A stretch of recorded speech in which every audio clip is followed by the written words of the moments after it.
in the cross. If you follow the Islamic faith and you ask a Muslim man, how do you attain paradise? He'll say, when you stand before Allah, your good deeds will have to outweigh your bad deeds. That's how you're going to make it. In fact, a few years ago, I was at Toowoomba at the University of South Queensland, and I was debating an atheist and an Islamic scholar. He said that right from the platform when I put him the question. How do you attain paradise? Your good deeds will have to outweigh your bad deeds. You ask anybody from the pantheistic worldview, Hinduism, Buddhism, Jainism, and so on, every birth is a rebirth, every life pays for the previous life. When you finally attain that karmic victory of attaining perfection and paying for everyone, every previous birth, then you attain nirvana or moksha, whatever it is. In other words, you're paying all the way through.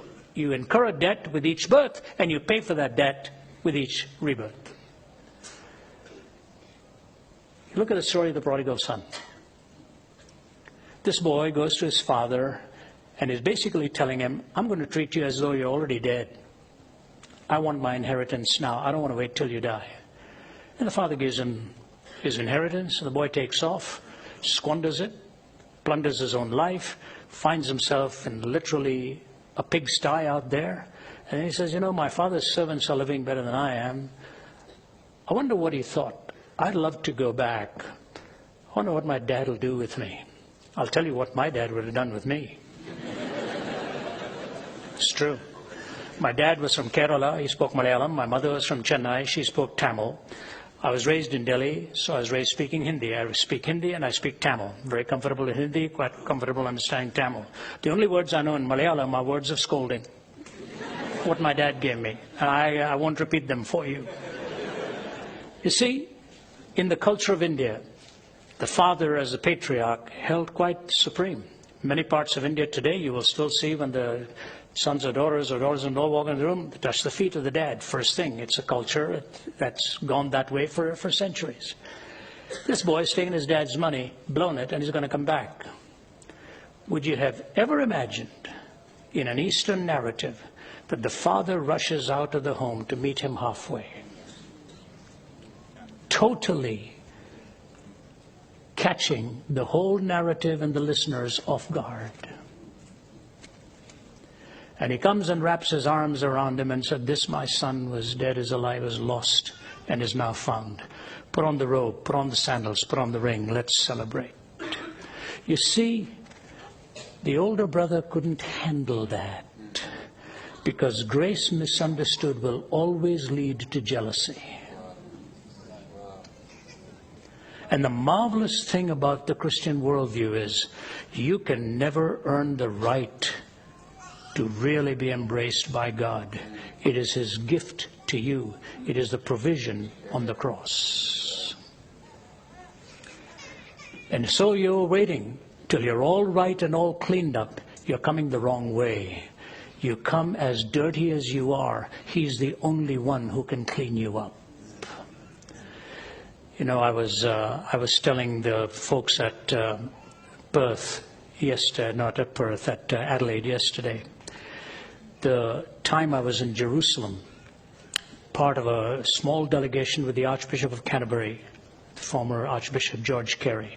He'd taken the five of us to discuss mediation approaches with the Jewish leaders, Palestinian leaders, especially the religious leaders.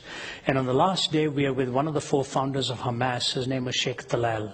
Sheikh Talal's a pretty solidly built guy. Spent 18 years in prison. Lost several of his children in suicide bombings. We'd spent about 3 some hours there, had a long discussion. He gave us a great lunch, and now the intensity begins in the dialogue, you know, and he's just clenching his fists, and we're just sitting back and listening to all the venom and all the anger.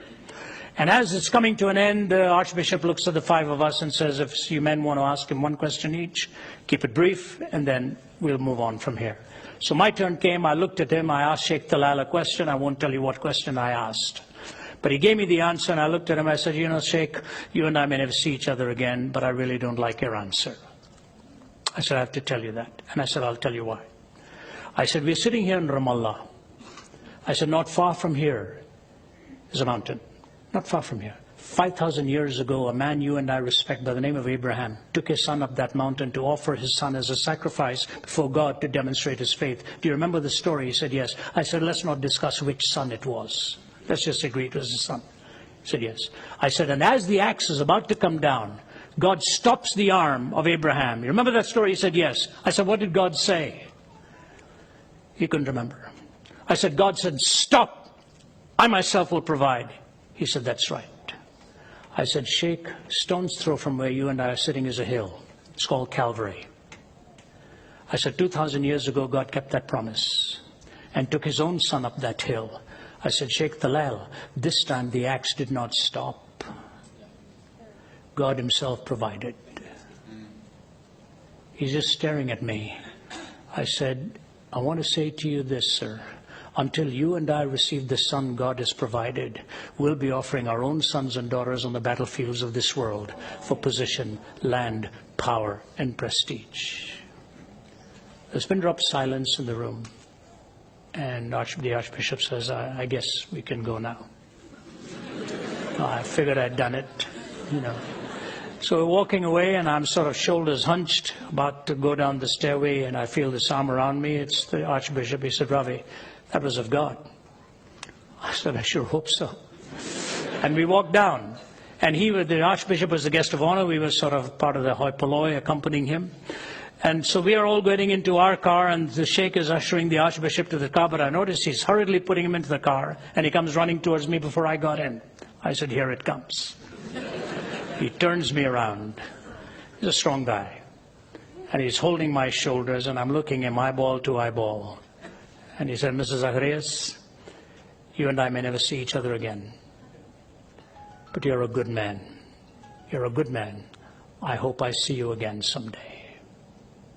The tears filled his eyes, and he gave me that hug, and I walked away.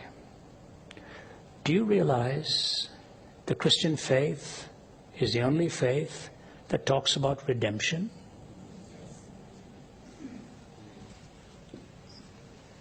Not just forgiveness, redemption.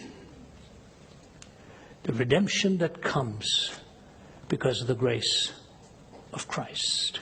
Oh, other religions talk about the longing for it, the hope for it, never ever any provision for it.